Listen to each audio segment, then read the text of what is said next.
Hello friends, हर रोज की तरह आज फिर मैं 31 अगस्त के महत्वपूर्ण तिथि के बारे में बताना चाहूँगा। जैसा कि आप हर रोज देखते हैं, किसी न किसी दिन पर मैं एक वीडियो आपको देता हूं और बहुत ही इम्पोर्टेंट वीडियो मैं बनाता हूं और बहुत रिसर्च करके बनाता हूं।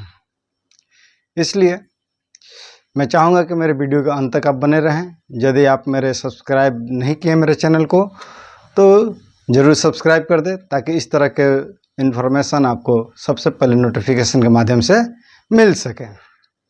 आइए जानते हैं 31 अगस्त के महत्व को। 31 अगस्त को हम इतना इम्पोर्टेंस क्यों देते हैं। सबसे पहले तो आज जान जाइए कि 31 अगस्त आज विश्व संस्कृत दिवस है। 31 अगस्त क्या है? तो आज विश्व संस्कृत दिवस है। संस्कृत एक ऐसा भाषा है जिसको हम प्राचीनतम भाषा बोलते हैं, यानी कि इस दुनिया में सबसे पहले कोई भाषा आया था तो वह संस्कृत आया था। और यह माना जाता है कि सभी भाषाओं का जननी इस संस्कृत को ही कहा जाता है। तो आज का दिन 31 अगस्त को आप कभी मत भूलिएगा, और हम भारतीयों को गर्वान्वित होना चाहिए कि हमारा एक भाषा जो सबसे प्राचीनतम भाषा है, जिसका नाम संस्कृत है, उसका आज 31 अगस्त को उस संस्कृत के नाम पे संस्कृत दिवस, विश्व संस्कृत दिवस के रूप में हम इसको मनाते हैं। नेक्स्ट आगे बढ़ते हैं। आज ही के दिन भारत के प्रथम राष्ट्रपति डॉक्टर राजेंद्र प्रसाद ने, आज ही के दिन भारत के प्रथम राष्ट्रपति डॉक्टर राजेंद्र प्रसाद ने राज्य पुनर्गठन विधेयक बिल की मंजूरी दी थी। आज ही के दिन डॉक्टर राजेंद्र प्रसाद ने राज्य पुनर्गठन विधेयक बिल, यह क्या है यह समझने की बात है। राज्य पुनर्गठन विधेयक बिल, जब देश आज़ाद हुआ तो हमारे पास तो कोई सिस्टम था नहीं, अंग्रेजों का सारा सिस्टम बनाया हुआ था। अंग्रेज बहुत चतुर थे, अंग्रेज बहुत चतुर थे, और उन्होंने भारत पे राज करने के लिए उनका एक ही पॉलिसी था कि फुट डालो और राज करो। फुट कैसे डाला जाएगा? तो जाति से जाति को लड़ाओ, धर्म को धर्म से लड़ाओ, और ऐसा संगठन बना दिया जाए कि यह कभी एकजुट नहीं हो पाए। जब एकजुट नहीं होंगे तो कोई संगठन तैयार नहीं होगा। जब संगठन तैयार नहीं होगा तो हम आसानी से राज कर पाएंगे। चंद मुट्ठी भर अंग्रेजों ने हमारे पूरे भारतवर्ष पे राज किया, और ऐसा माना जाता है कि उन्होंने 200 साल राज किया। ठीक है, तो 1953 में 22 दिसंबर 1953 को, डेट याद रखिए, 22 दिसंबर 1953 को सुप्रीम कोर्ट के मुख्य न्यायाधीश फजल अली की अध्यक्षता में, किनकी अध्यक्षता में? फजल अली की अध्यक्षता में एक टीम की गठन किया गया। क्या किया गया? एक टीम का गठन किया गया, जिसके सदस्य बने न्यायाधीश फजल अली, न्यायाधीश हृदयनाथ कुंजरू, और तीसरे सदस्य थे उसके के.एम. पानीकर थे।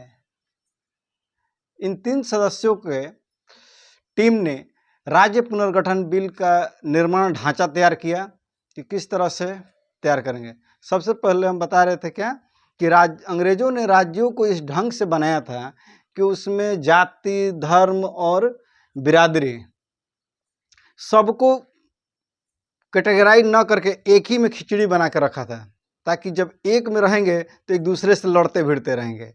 इस विधेयक का मुख्य उद्देश्य यही था कि इस विधेयक में मुख्य एजेंडा क्या था कि आप इसमें जाति के लिए, धर्म के लिए ना, इसमें राष्ट्रीयता की एकता, प्रशासनिक व्यवस्था, आर्थिक विकास, अल्पसंख्यक हित की रक्षा एवं भाषा को प्रमुखता से रखा गया।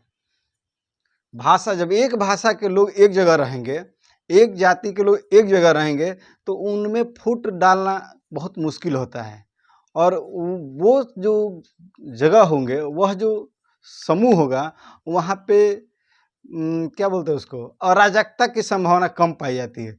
इन सब बिंदुओं को विशेष ध्यान में रखते हुए यह कमेटी ने एक राज्य पुनर्गठन विधेयक पेश किया। किस तारीख को? 22 दिसंबर 1953 को पेश किया, और यह बिल 30 दिसंबर 1955 को अपनी रिपोर्ट संसद को समर्पित किया, संसद में पेश करने के लिए समर्पित किया, और इसमें कुछ सुधार करके इसको पास कर दिया गया। इस बिल को पास कर दिया गया, और इस बिल को जब पास किया गया तो उस समय यानी कि 30 दिसंबर 1955 को जब यह विधेयक पास हुआ तो उस समय पूरे भारतवर्ष में 14 राज्य बनाए गए और 6 केंद्र शासित राज्य बनाए गए।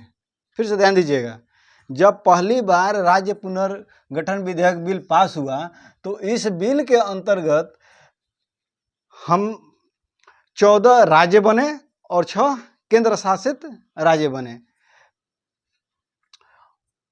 ठीक है ना। इन राज्यों के पहले क्या था? इन राज्यों के पहले हम छोटे छोटे कबीले थे, रियासतें हुआ करती थी, उन सब को मिला के 14 राज्य बने और 6 केंद्र शासित राज्य बने। अब आप जानना चाहेंगे कि आखिर वह 14 राज्य कौन थे? तो वह 14 राज्य, पहला था आंध्र प्रदेश, दूसरा था असम, तीसरा था मुंबई, चौथा था बिहार, पांचवा था जम्मू कश्मीर, छठा था केरल, सातवां था मध्य प्रदेश, आठवां था मद्रास, नौवां था मैसूर, 10वां था उड़ीसा, 11वां था उत्तर प्रदेश, 12वां था पंजाब, 13वां था राजस्थान तथा 14वां था पश्चिम बंगाल। ये 14 राज्य बने और 6 केंद्र शासित राज्य बनाए गए।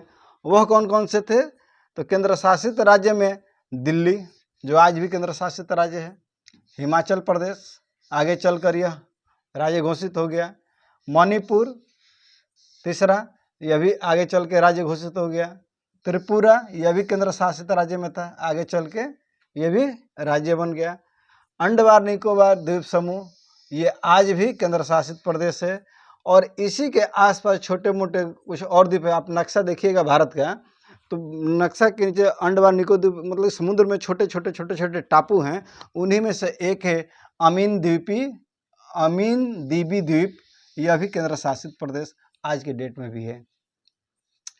तो ये रहे 31 अगस्त का इतिहास। ठीक है ना। जब यह 30 दिसंबर को विधेयक पास हो गया आपके संसद में, तो इस विधेयक को हमारे संवैधानिक प्रक्रिया क्या है? कोई भी बिल लाना है तो पहले लोकसभा में जाएगा, वहाँ से उसको पास करा के राज्यसभा में ले चला जाएगा, राज्यसभा में पास कराने के बाद उसको राष्ट्रपति के यहाँ फाइनल हस्ताक्षर के लिए पहुँचाया जाता है, जिसके बाद वह कानून बन जाता है। तो 30 दिसंबर को यह पास हुआ और 31 दिसंबर को तत्कालीन राष्ट्रपति डॉक्टर राजेंद्र प्रसाद के पास ले गया और इन्होंने फाइनल हस्ताक्षर करके राज्य पुनर्गठन विधेयक बिल की मंजूरी दे दी। और इसी विधेयक के बाद में कई राज्यों को पुनः भाषा और क्षेत्र के आधार पर विभाजित किया गया, जो बढ़ते बढ़ते आज के वर्तमान डेट में पूरे भारतवर्ष में 28 राज्य हैं। अब वो 28 राज्य कौन कौन हैं और कब कब राज्यों का गठन हुआ है, मैं अगले वीडियो में आपको बताऊंगा। इसके लिए आप मेरे चैनल को सब्सक्राइब कर लें, लाइक कर लें, ताकि मेरा जो अगला वीडियो होगा वह आपको आसानी से नोटिफिकेशन के माध्यम से आप तक पहुंच पाए। आज के लिए इतना ही। धन्यवाद। नमस्कार। जय हिंद।